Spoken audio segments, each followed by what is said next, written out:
sasaran semacam apa yang akan aku berikan kepada Tuan Putri Ratu Raja Patni? Dua pilihan itu sama-sama buruk. Satu-satunya alasan yang membuat aku agak menaruh iba hanya karena ada pihak yang berusaha untuk membunuhnya. Pihak yang bahkan mempreteli pendukungnya satu persatu. Jawaban dari Patih Daha Gajah Mada itu memaksa Bayangkara Joyoboyo terpaku.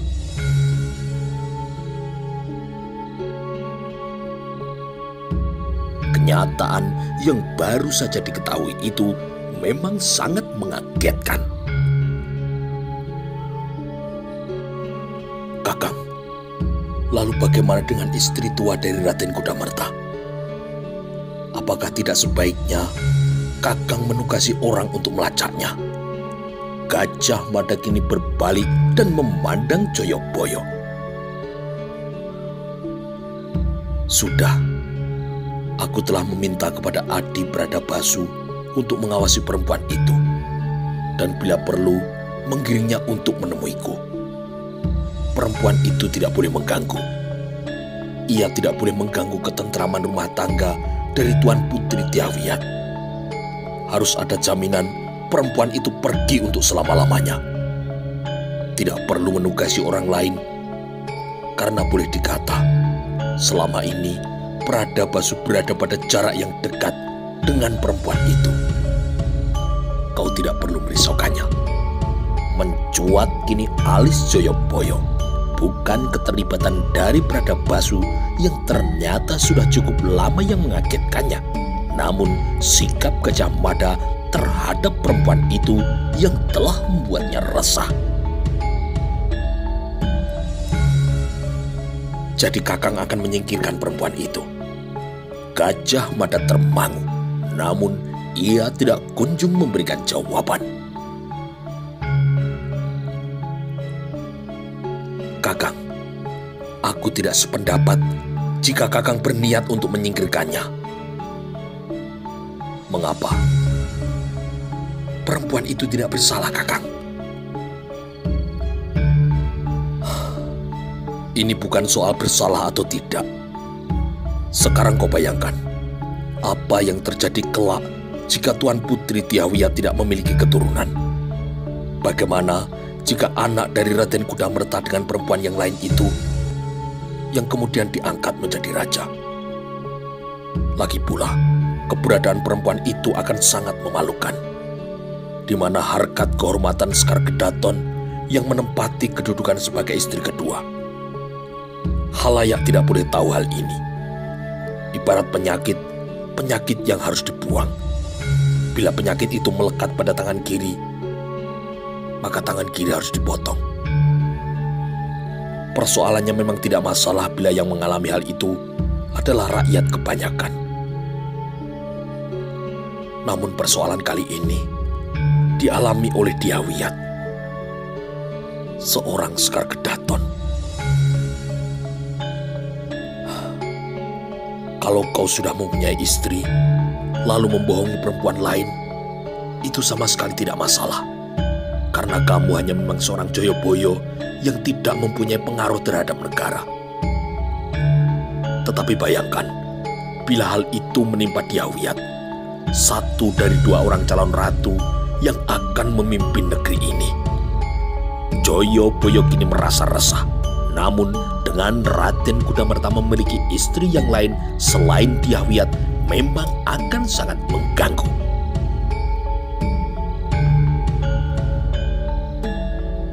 Perempuan bernama Dyah Menur itu memang harus ditemukan. Aku harap Adi Bradabasu segera menyampaikan laporannya. Gajah Mada kini berjalan mondar-mandir. Dia kini tidak mampu untuk mengosongkan kepalanya dan menganggap apa yang terjadi itu bukanlah urusannya.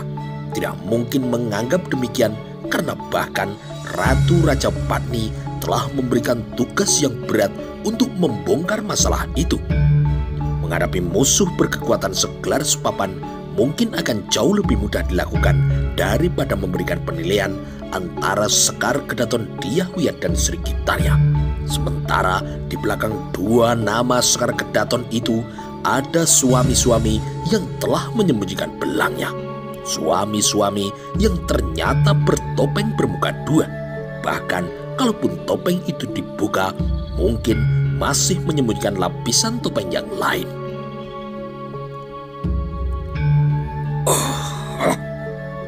Kepalaku pening. Sebaiknya silakan Kakang beristirahat saja. Jangan pikirkan apapun, Kakang, ucap Joyoboyo. Rasa pusing yang menyita perhatian itu sebenarnya telah berlangsung cukup lama. Setidaknya hal itu terjadi sejak 4 bulan yang lalu, manakala seorang tamu datang menemuinya di Daha. Betapa tamu itu sungguh sangat mengagetkannya. Tamu itu membuat matanya terbelalak. Tamu itu membawa oleh-oleh sebuah berita yang mengejutkan yang menyebabkan kepalanya menjadi pusing mulai saat itu. Tamu itu adalah seorang teman lama yang sangat dirindukannya. Gajah Mada kini menerawang mengingat-ingat kejadian 4 bulan yang lalu. Adibrada Basu, Gajah Mada meletup sambil memandang laki-laki yang bertubuh kurus yang kini berdiri di depannya. Laki-laki itu tidak sendiri. Ia bersama dengan bocah yang tidak peduli apapun. Bocah yang tatapan pandangan matanya jatuh kepada satu titik. Udara Daha telah membuatmu gemuk, Kakang, balas Brada Basu sambil tersenyum. Dengan amat senang, Gajah Mada membawa tamunya naik ke pendopo. Brada Basu kemudian mengedarkan pandangan matanya menggerataki Wisma Kepatian di Daha. Sebagai bekas pasukan khusus Bayangkara, Brada Basu yang selalu mengamati perkembangan di istana juga ikut merasa senang ketika oleh jasanya yang luar biasa, Gajah Mada kemudian diangkat menjadi patih di Kahuripan, mendampingi Sekar Kedaton Sri Kitarya yang memangku wilayah tersebut. Lalu ia kemudian menjadi patih Daha, mengawal Sekar Kedaton Dyah Wiyat yang menjadi pemangku di wilayah itu.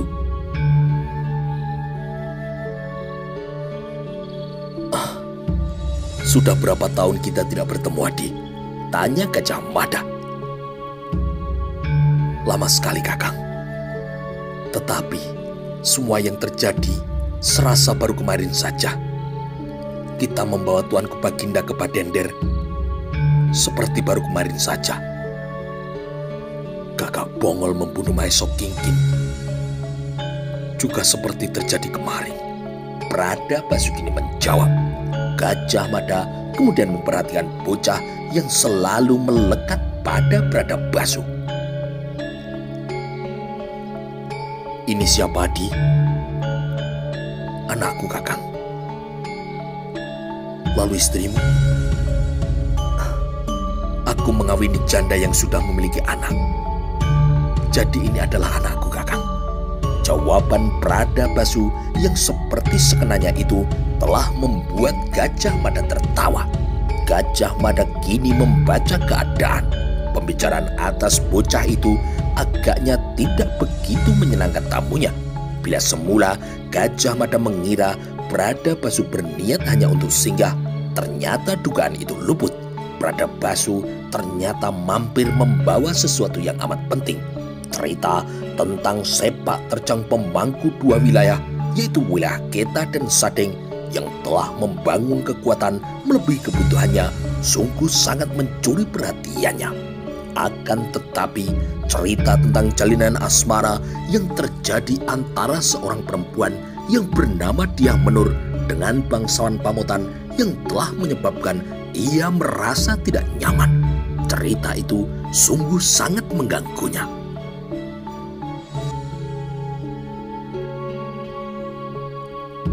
Kau yakin orang itu adalah Raden Kudamertadi? Tentu, Kakang. Apa menurutmu wajah Raden Kudamerta mungkin berubah? Aku yakin pemilik rumah baru yang tinggal tidak jauh dari rumahku itu adalah Raden Kudamerta. dan perempuan yang kini tinggal di rumahnya itu adalah istrinya, Kakang, jawab Bradabasu. Patih Daha Gajah Mada kini berpikir. Ia kemudian mengolah keterangan yang baru saja ia peroleh dengan cermat.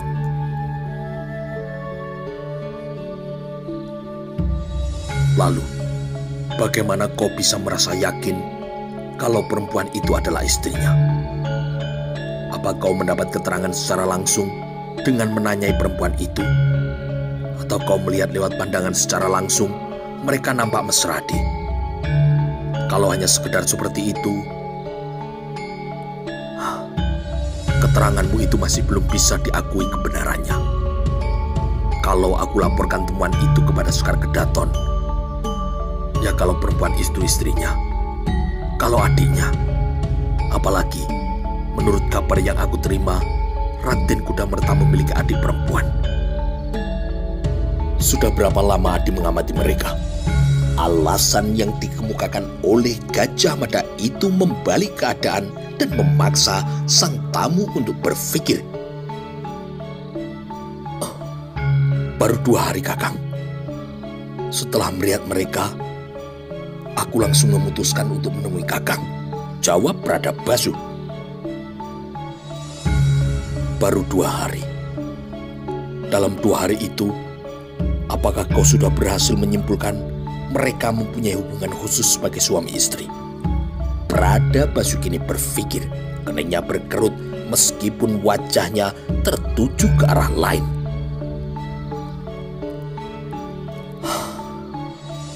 Aku terlalu gegabah, Kakang.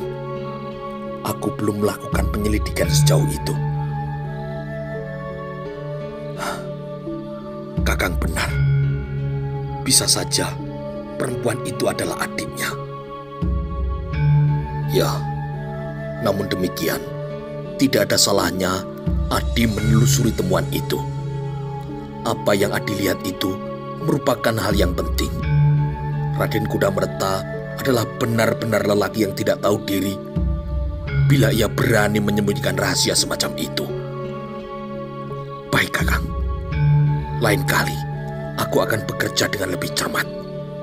Aku akan mendapatkan jawaban yang benar apabila nanti aku masuk ke dalam keluarga itu. Aku rasa dengan penampilanku yang sekarang, Raden Kudamerta tidak akan ingat kepadaku. Lebih dari itu, Raden Kudamerta tidak mengenaliku dengan baik. Sebaliknya, aku justru amat mengenal wajahnya.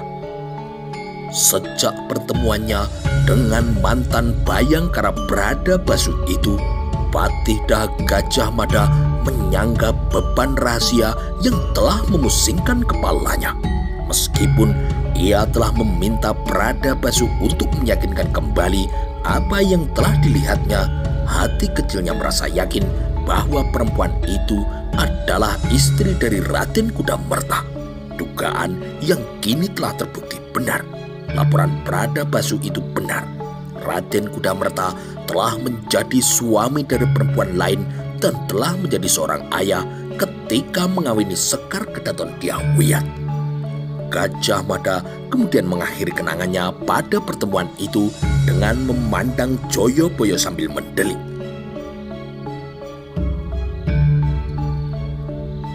Sudahlah, Kakang. Silakan Kakang beristirahat. Nanti akan kubangunkan Kakang apabila Pakering Suramurti sudah berhasil ditangkap. Gajah Mada kemudian mengayunkan langkah menuju ke sudut balai prajurit dan membaringkan diri di atas dinglek yang panjang. Gajah Mada kemudian menyempatkan memperhatikan kerumunan para Bayangkara yang memperhatikan Nyai Lengger merapik jamu pilis. Jamu pilis itu nantinya akan ditempelkan ke bagian kepala Senopati Gajah Enggon, tepat pada bagian yang terkena hantaman batu. Diharapkan obat pilis itu mampu merangsang simpul otak Senopati Gajah Enggon dan kemudian membuatnya terbangun. Gajah Mada seperti ingin segera terlelap dan melupakan apapun. Tetapi semua masalah yang dihadapinya telah sangat benar-benar mengganggu. Ketika mimpi yang diharap akhirnya dapat diperoleh, mimpinya ternyata masih berhubungan dengan persoalan pelik yang telah ia hadapi.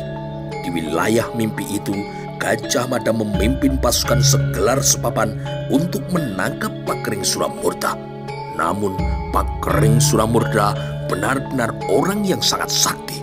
Orang tua itu sulit ditangkap karena ia mempunyai kemampuan petak umpet lari ke sana kemari. Suatu saat ketika ia tengah dikepung di sebuah rumah, Pakering Suramurta kemudian menghilang tanpa jejak, lenyap bagai asap, lalu meninggalkan jejak tawanya yang bergelak-gelak di langit.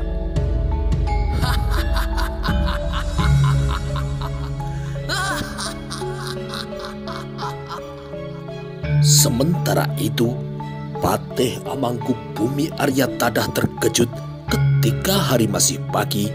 Namun sepagi itu, salah seorang Sekar Kedaton datang mengunjunginya. Apalagi kala itu Sri Gitarya datang sendirian. Padahal hal itu tidak boleh terjadi.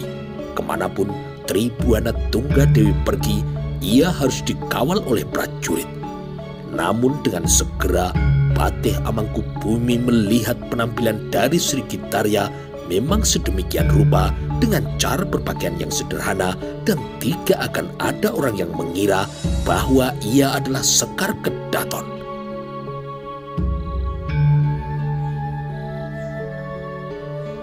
"Ada apa, Gitarya?" Patih Amangkubumi Aryatadha bertanya. Sri Gitarya juga tidak ingin berbicara melingkar-lingkar. Gitarya berbicara kemudian langsung pada pokok persoalan yang dibawanya. "Paman, aku ingin bertanya. Tolong Paman ceritakan apa adanya, tanpa ada yang perlu ditutupi, Paman. Terutama apa yang sudah Paman ketahui dan bagaimana tentang pendapat Paman." Aryatadha kini mengerutkan keningnya. "Masalah apa ini?" tanya Aryatadha. "Sepeninggal Kakang Prabu Jayanegara, siapa sebenarnya yang akan ditunjuk sebagai penggantinya? Aku atau Adi Dyahuyat, Paman?" Pertanyaan itu sangat mengagetkan Aryatadha. Setidaknya untuk ukuran waktu yang sepagi itu. Hari masih pagi, penuh dengan remang-remang saat Sri Gitarya datang untuk menanyakan hal itu. Dengan segera Aryatadha kemudian berprasangka.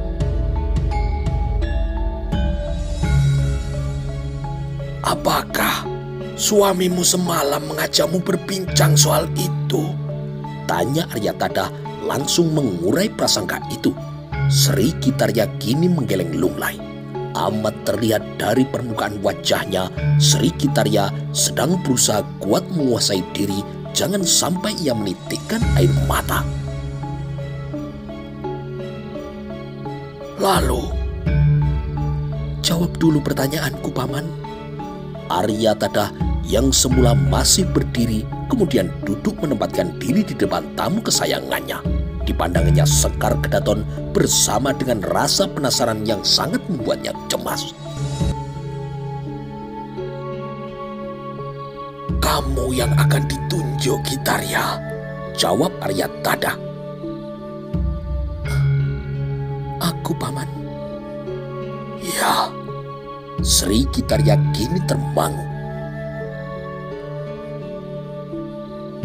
"Kalau menurut Paman sendiri, apakah memang harus aku, Paman?" Sri Gitarya kini menekan. "Gitarya, pertanyaanmu sangat membingungkan Paman. Antara kau dan adikmu adalah sama-sama baik, Dok. Sama-sama Paman sayangi. Kalau Paman condong kepada dirimu, Paman takut itu berarti Paman kurang menyayangi Dyahuyat. Pun demikian dengan sebaliknya. Bila Paman condong ke Dyahuyat, Paman juga takut hal itu akan mengurangi rasa sayang Paman kepadamu. Oleh karena itu, Paman bersikap tidak akan membanding-bandingkan. Keputusan penting itu terletak pada Gusti Ratu. Maka Paman berpikir, Biar saja para ratu yang memutuskan. Paman menyayangimu dan adikmu. Jadi, jangan tanyakan pertanyaan yang menyudutkan itu kepada paman, dong. Sri Kitarya diam beberapa saat lamanya. Pandangan matanya kini jatuh ke tanduk menjangan yang dijadikan hiasan di dinding. Akan tetapi Sri Kitarya memang telah bulat dengan keputusannya. Keputusan yang tidak dibutuhkan keraguan lagi. Paman, aku minta tolong. Bantu aku untuk menyampaikan sikapku kepada Ibu Ratu. Aku menolak kedudukan itu. Aku lihat Adi Dyahwiyat justru yang lebih pantas dan tepat untuk ditunjuk menjadi ratu. Adi Dyahwiyat lebih gesit, lebih ringan tangan dan tegas, Paman. Dibutuhkan sikap yang tegas dan kuat untuk memimpin negeri ini. Sikap semacam itu hanya ada pada adikku. Pendopo kepatihan kini bergoyang. Pilar-pilarnya berderak dan tanahnya terasa mengombak. Burung-burung perenjak yang berkicau di semak pagar kini diam tidak bersuara. Demikian mengagetkan ucapan dari Sri Kitarya. Tidak hanya menyebabkan Aryatada sendiri yang kaget, namun cecak-cecak yang berkejaran karena disulur berahi pun kini kaget. Aryatada kini memandang Sri Kitarya dengan tidak berkedip. Kenapa, Nduk? Sri Kitarya kini bingung. Bila dikejar dengan pertanyaan semacam itu, artinya Sekar Kedaton harus menyampaikan alasannya, harus menyampaikan apa latar belakangnya, sebuah alasan yang masuk akal dan bisa dimengerti. Sri Kitarya memiliki alasan itu yang sungguh berubah kenyataan yang tidak terduga yang telah membuatnya kecewa.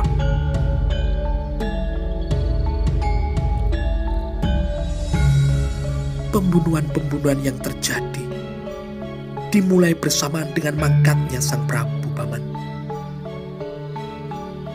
Mungkin suamiku terlibat, jawab Sri Kitarya dengan suara yang serak dan parau. Terbelalak kini Aryatada mendengar jawaban itu. Suamimu terlibat, Nduk? Iya, Paman. Bagaimana kau bisa mengambil kesimpulan kalau suamimu terlibat?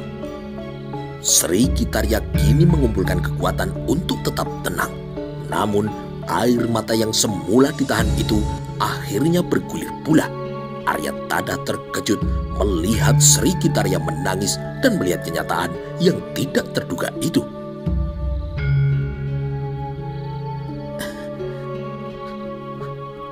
Semalam ketika kami tidur, tiba-tiba suamiku keluar dan diam-diam aku ikuti kemana ia pergi, Paman. Suamiku menemui seorang pekadek yang ternyata adalah pamannya. Pekadek kuda itu bernama Pakering Suramurda.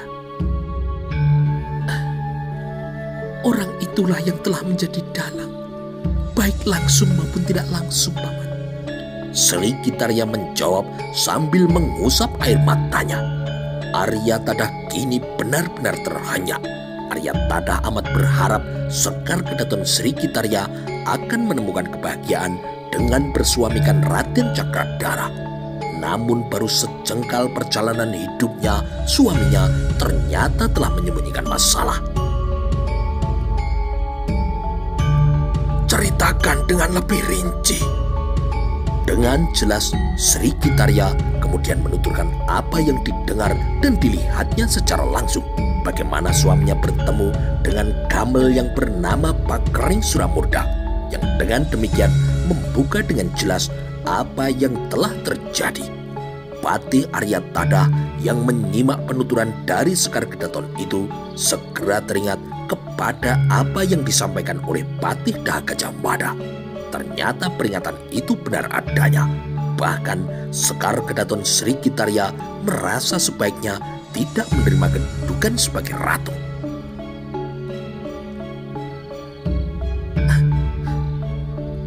Suamiku mengawini aku tidak didasari cinta yang tulus, Paman. Namun semua itu ia lakukan karena ada kedudukan yang sedang diincarnya. Kakang Cakradara ingin menjadi raja. Ia manfaatkan hubungannya denganku untuk bisa meraihnya. Tidak cukup hanya menjadi suami seorang ratu, tetapi suamiku ingin menjadi raja dengan menggusur kedudukanku. Pihak manapun yang dikira akan menjadi batu sandungan disingkirkan. Itulah yang terjadi pada rencana pembunuhan terhadap Adimas Raden Kudamerta. Orang-orangnya dipreteli, dibantai satu persatu, Paman. Aku tidak mengira suamiku sanggup melakukan perbuatan itu. Oleh karena itu, Paman, tolong sampaikan kepada Ibunda agar supaya Adi Dyawiyat yang dipilih menjadi ratu. Adi Dyawiyat lebih sesuai menjadi ratu di Wilwatikta daripada diriku, Paman. Hening kini menggerakkan, menyudutkan Aryatanda yang kini hanya bisa menyesali keadaan. Memiliki wajah yang tampan dan selalu bersikap santun, Aryatanda sangat sulit memahami mengapa Raden Cakradara sanggup berbuat seperti itu. Kini Aryatanda melihat Majapahit akan menghadapi persoalan yang amat rumit. Pergantian kekuasaan di negeri manapun akan selalu menyisakan gejolak tanpa terkecuali. Majapahit setelah meninggalnya Jayanegara, udara kini terasa sesak. Gerah kini akan menyergap siapapun yang menambahkan kedamaian dan ketenangan. Singosari telah memberi contoh yang panjang. Di setiap pergantian kekuasaan, udara menjadi terlalu panas.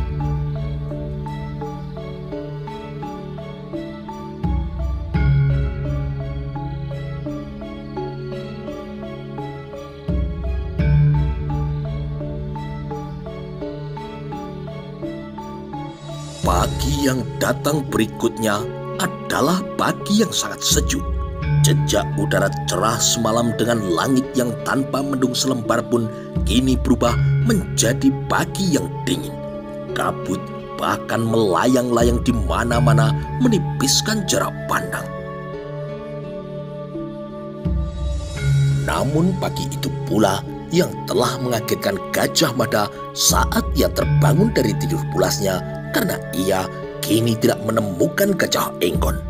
Hanya Bayangkara Joyoboyo yang duduk tafakur di depannya. Gajah Mada yang kini menebar pandangannya menggerataki balai prajurit tidak menemukan siapa-siapa.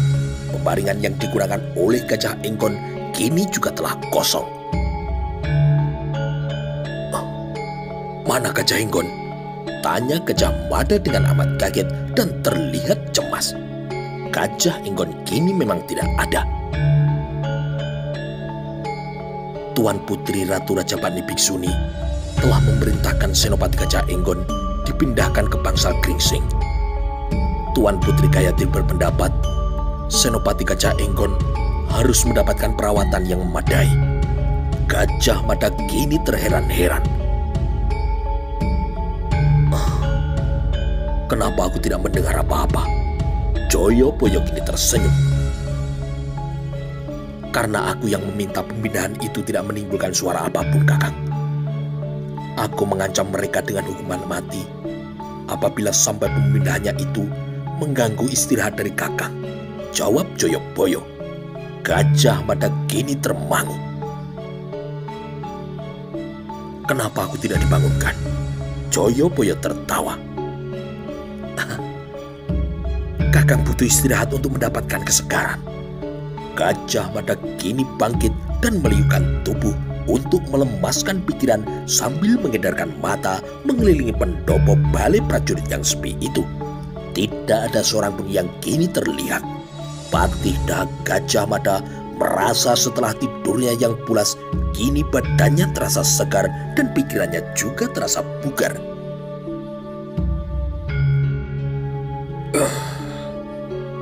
Kalau kau tinggalkan aku dan aku terbangun dengan keadaan seperti ini, tanpa ada penjelasan yang bisa menyebabkan aku berpikir, jangan-jangan aku sedang terlempar ke dunia lain. Maka oleh karena itu, aku pasti akan menggantungmu di alun-alun Joyoboyo.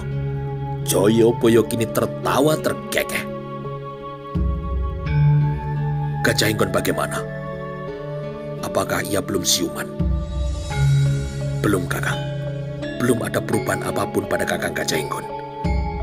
Gajah Mada gelisah, namun ia tidak membiarkan kegelisahan itu mengganggu dirinya. Lalu, bagaimana dengan Pak Kering Suramurda?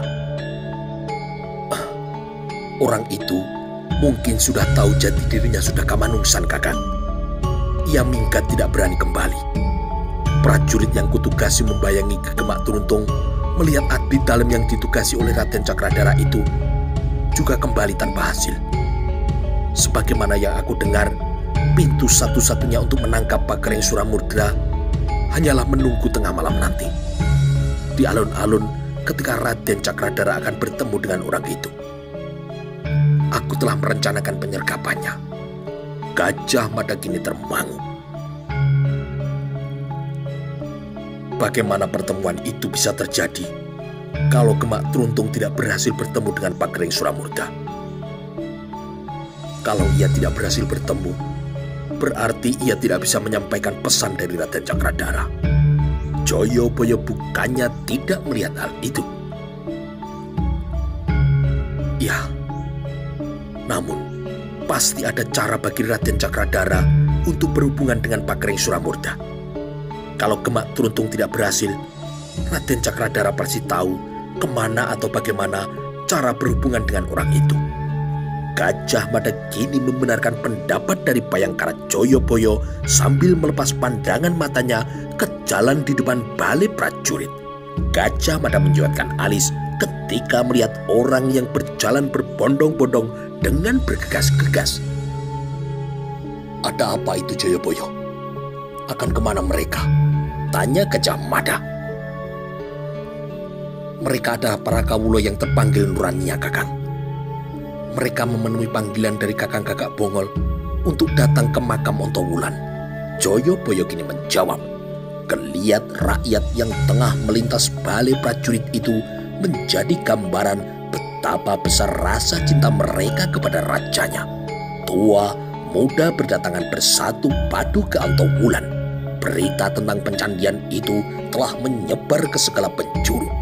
Tidak hanya Ontowulan yang disibukkan oleh kegiatan itu, namun juga di Sukolilo, tempat penghormatan dan juga pencandian Srijaya Negara akan diwujudkan dalam Arca Amukasidi. Kegiatan serupa juga menggeliat di Kapopongan. Gagak Bongol tidak mau menyia-nyiakan kepercayaan yang telah diberikan kepadanya. Memimpin pekerjaan besar itu sungguh merupakan sebuah kehormatan baginya. Aku akan pulang dulu. Aku harus mandi sebelum menghadap Tuan Putri Ratu Rajapatni Biksuni. Baiklah, Kakang. Bolehkah aku menemani Kakang ketika menghadap beliau? Gajah Mada kini menggeleng. Tidak usah. Ada banyak pembicaraan yang bersifat rahasia yang akan kusampaikan kepada Gusti Putri. Bayangkara Joyoboyo tidak memaksa diri. Ia tahu Gajah Mada pasti menolak permintaan itu dan ternyata memang benar. Bayangkara Joyoboyo akhirnya memisahkan diri untuk pulang. Setelah membersihkan diri dan berganti pakaian, Joyoboyo berniat akan bergabung dengan Gagak Bongol dan memberikan sumbangan keringatnya meskipun hanya setetes pada pembangunan candi yang akan menandai mangkatnya Sang Prabu di makam Ontowulan. Bahwa persoalan masih belum tuntas karena Pak Kering Suramurda, orang yang paling bertanggung jawab atas pembunuhan-pembunuhan yang terjadi, memang amat disadari oleh Patih Daha. Namun sebuah peristiwa susulan dan beruntun kini telah mengagetkannya. Dengan tergesa-gesa, seorang abdi dalam istana kini datang menemuinya dengan membawa muka yang tegang.